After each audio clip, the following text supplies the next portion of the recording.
My name is Ms. Clara Dugas.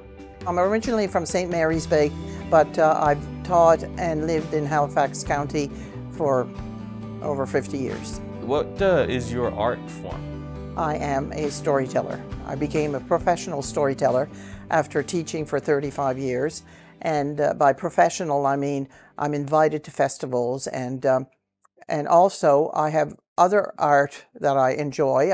I write stories, and I'm a hooker, as in a rug hooker. And I guess those are my favorite art forms. I've been invited many times, almost probably over a dozen times in the province of Quebec, where they have multiple storytelling festivals. We prepare stories, and sometimes it's a collective, meaning that there are other storytellers present on stage, one after the other. We would tell our stories. And then sometimes it's a solo act, where I would tell stories for an hour and 20 minutes with a maybe 15-minute intermission. But I would tell one story after the next by myself.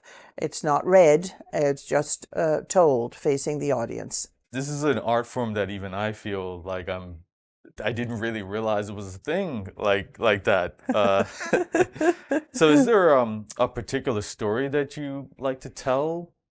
Well, I'm glad you're asking me that, because the very first story I would ever tell every year would be my very first memory. Okay. And I was probably 3 years old at the time, so I would tell this little story. It would last for about 5 minutes. And then I'd go from there and tell them stories every day of my childhood. Nothing was embellished. Nothing was imagined. It was all my own childhood. As a matter of fact, one time, one little boy said, "Madame Dugas, could you tell us a happy story today?" and then I was also not telling them that it was me. I was naming the little girl in my story Anna.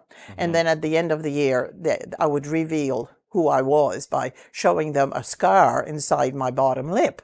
And a mother of one of the many children I told stories to one day said to me, Alan came home the day that he found out who Anna was, and he said, "You know, Mom, Mrs. Dugas didn't have such a great life, but she turned out too bad. She didn't turn out too bad after all." So that was my trophy. I was so pleased with that.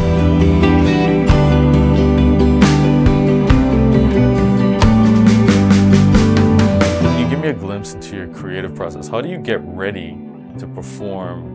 I've got files of stories, and if I'm asked to go to a festival, I will look through those files, and I will reread some of the stories and I write my stories, even though they are stories that I know from, like my grandmother, my mother. I always reread them, fix them up, edit them, and then I will read them in my iPod and register them. Record them, I should say. I'm translating here. And then I will listen to that story over and over again. I'll go for a walk and listen to it, and then I will say it to myself, which can be kind of dangerous, especially when you're driving. So what does this award mean to you? Well, I flipped when I found out. I can't believe it. Because of the word Grand-Pré, I thought I had to be involved in Grand-Pré. Then when I read the description of the prize, I was totally floored. It's like the Oscars for me. It's something that I like to do. I really think it's because I'm bringing my story and I'm bringing the life of Acadian life outside my province.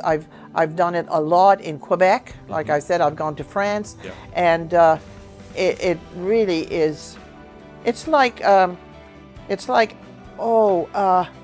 I've been very naughty, but Santa Claus is still gonna bring me the best gift I wanted.